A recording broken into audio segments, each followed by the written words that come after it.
beautiful lovelies, it's Emmy. Welcome back to another episode of Fermented. Today's video is sponsored by HelloFresh, the food delivery service that brings seasonal fresh produce and step-by-step instructions right to your doorstep. Get started with 8 free meals. That's $80 off your first month of HelloFresh by heading over to HelloFresh.com and using the code Emmy80. Big thanks to HelloFresh for sponsoring this video. Now today, I'm going to show you how to make dandelion wine.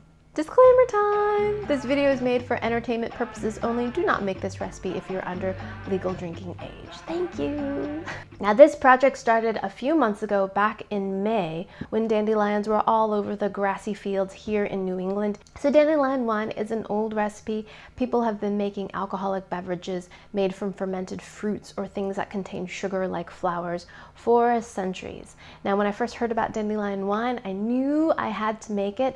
Now, let me walk you through the steps of how I got to this stage. So the first thing you're going to need are dandelions, and you're going to need a lot of them. You want a big, gigantic field of them, fields of yellow. Just a few dandelions are not going to do it. You're going to need a lot.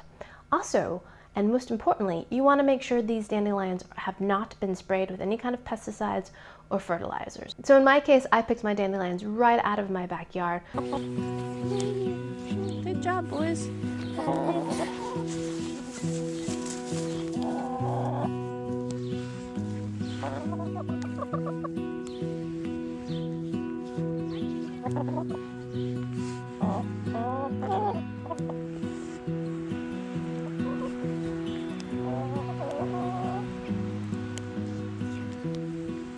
We don't spray, and we purposely let the dandelions come up because I also keep bees. Be sure to check out my bee channel if you want to see me adventuring into beehives. But dandelions are a very important source of early nectar for the bees. So the dandelions come up in early and mid-spring, and the bees are counting on the dandelions as a dependable nectar source. So please don't spray your dandelions. They're super important to the bees and to other pollinators. Plus you can make really great things out of them. I've made a dandelion salad. I've made a faux coffee substitute, which is actually quite delicious. Both of those recipes I'll include up above and down below. So yeah, don't spray the dandelions. Make me happy, okay?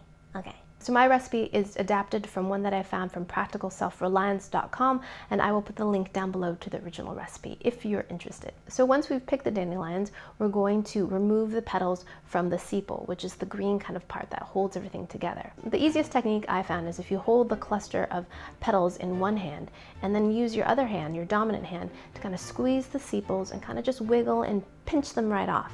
And that way you can separate the yellow petals from the green portion. We're going to compost the green part and then take the yellow. So after you've done that, you should have about 3 or 4 quarts of dandelion petals. In a large pot, we're going to bring 3 pounds of sugar and 3 quarts of water up to a boil. We want to make sure all the sugar is dissolved and that it comes up to a boil to sterilize the solution. Now we're going to let this cool till it's lukewarm, about 100 degrees. Next, we're going to take 3 oranges and 1 lemon, and we're going to zest them. So the zest is just the very top portion of the rind of the citrus fruit. It's the part that contains all the oil and the color. We don't want any of that white pith. And I just used a microplane and just shaved all that off. Rather than trying to rub the fruit on the plane, take the plane and rub that against the fruit, and you'll find that it's a lot easier to zest. I don't know why that works, but it does. Now we're going to juice the oranges and the lemon. Now you're going to take 2 or 3 ounces of warm water. You want the water to be between 103 and 109 degrees Fahrenheit. I'm going to add 1 packet of wine yeast to that warm water. Stir it up and let that sit for about 5 minutes. We want the yeast to have some time to reconstitute. So in a 1-gallon sterilized and cleaned jar, we're going to add our dandelion petals, the zest of our citrus, the juice, and a few raisins. Then we're going to top this off with our cooled sugar water solution. And finally, we're going to pour in our yeast. Then you're going to give everything a stir, make sure your yeast gets mixed in. So make sure you leave about 1 inch of headspace. The fermentation process creates carbon dioxide gas. Everything will kind of want to float up, so you want to leave a little bit of room for that to happen. And then I loosely covered it with a cap until I received this. So this is called an airlock, and you certainly don't need one of these, but it certainly makes the whole fermentation process a little bit simpler. So this comes with a special lid, and you fit the airlock right on top like this. and then you fill it up with a bit of water. And what happens is the CO2 gas builds up inside of the container. It travels along here and goes here, and then it goes through the water and kind of makes these little bubbles, little burpees. And then the gas is released through the top here, but doesn't allow anything inside. So basically this is a valve to release the gas that forms inside of your vessel. If you don't have one of these, you can do this manually simply by using a balloon and just kind of burp it every couple of days. This is also helpful because you know when the fermentation process is finished, when bubbles are no longer formed. When this stops burping and bubbling, you know you're ready to move on to the next step. You're going to take your whole fermenting vessel, including your airlock, and you'll place it in a dark space at room temperature, about 70 degrees Fahrenheit, and leave it there for 3 weeks or until this stops burping. Then you know the fermentation process is pretty much done. So while my wine is fermenting, let me tell you a little bit more about HelloFresh. HelloFresh is a food delivery service that brings seasonal fresh ingredients and simple step-by-step recipes right to your doorstep. So HelloFresh makes delicious home-cooked meals a reality. Every week there are 17 chef-curated recipes to choose from. HelloFresh is now from $6.99 per serving, which is a really great way to break out of recipe ruts and be introduced to new recipes and ingredients. So HelloFresh is flexible. You can reschedule your delivery dates or you can skip a week whenever you need to. So this week my family really enjoyed the creamiest mushroom ravioli. So get started with 8 free meals. That's $80 off your first month of HelloFresh. Head over to HelloFresh.com and enter the code Emmy80. Big thanks to HelloFresh for sponsoring this video. Now let's check on our wine. So after 4 weeks, we're ready to move on to the next step, which is to rack the wine or to separate the wine from the sediment down below. In a clean, sterilized jar, I strained out all of the wine from the dandelion petals and made a point to leave all of the sediment and the yeast deposits in the original jar. Next, I used an auto siphon, which is a tool that helps put the wine into bottles. You certainly don't need this little piece of equipment. You could use some hose, but it makes it a lot simpler and a little bit more sanitary. So the way this works is you pull up on the plunger and you push down and it just automatically sets up a siphon. But in order for the siphon to work, you have to have the original jar above the place you are siphoning it to. If you put your bottles above the level of the original jar, the siphon won't work. So it needs to be below it. So for short-term storage, I'm using these little clamp jars.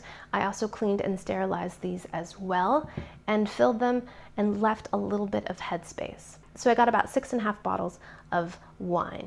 So as I learned from my Welch's grape juice wine experiment, the wine immediately after the initial fermentation is going to be pretty bad. It's going to be very, very harsh. Now we need to age it. So I want to give my dandelion wine the best chance possible of tasting good. So I've allowed this to age for about 6 weeks. Best is 6 months, but I simply cannot wait. This is also cleared up. It was initially a little bit cloudy, but in that 6 weeks time, it's cleared up very nicely and has this beautiful yellow hue to it. Alrighty, so after many weeks of waiting, I am now ready to taste my wine. Let me grab it out of the fridge. Da da da da da da da da da. Here's one chilling now. So I know I said May earlier, but according to how I labeled this bottle, I started this on April 30th, so not technically May. I also include in the description links to all the equipment I used. Ooh, it smells good. It smells like wine. I was expecting it to be more citrusy, but I don't really smell much of the citrus. Let's see if I can taste it. Oh, yes. Has a nice viscosity to it. I can definitely smell the alcohol, and it smells like wine. Oh, now I can smell a bit more of the citrus now that I've let it breathe a little bit. All right, let's give this a taste. Cheers. Ooh. That needs to age a little bit more. Yep. That's pretty boozy. I'd be interested to know exactly how much alcohol is in this. I'd need some kind of fractometer, or brewmasters, winemakers, do let me know what that machine or contraption is called that measures the amount of alcohol in something, because this tastes very boozy and in my opinion needs more time to kind of relax and age. Definitely not as harsh as my Welch's grape juice wine, but still a bit harsh. It's got a noticeable sweetness to this. This would definitely be considered, in my opinion, a dessert wine rather than a table wine, something to kind of finish off a meal. It's sweeter than, say, like a Riesling. It's more in the category, in my opinion, of a dessert wine. It actually reminds me a lot of ice wine, kind of similar fruity notes, a little bit of citrus, slightly floral and citrusy, but not bad, but definitely needs to chill out a little bit longer. This has a good amount of sugar in it, and to have it at room temperature I don't think is a good choice. Definitely needs to be chilled. But yeah, much improved to my Welch's grape juice wine, but that isn't actually saying all that much.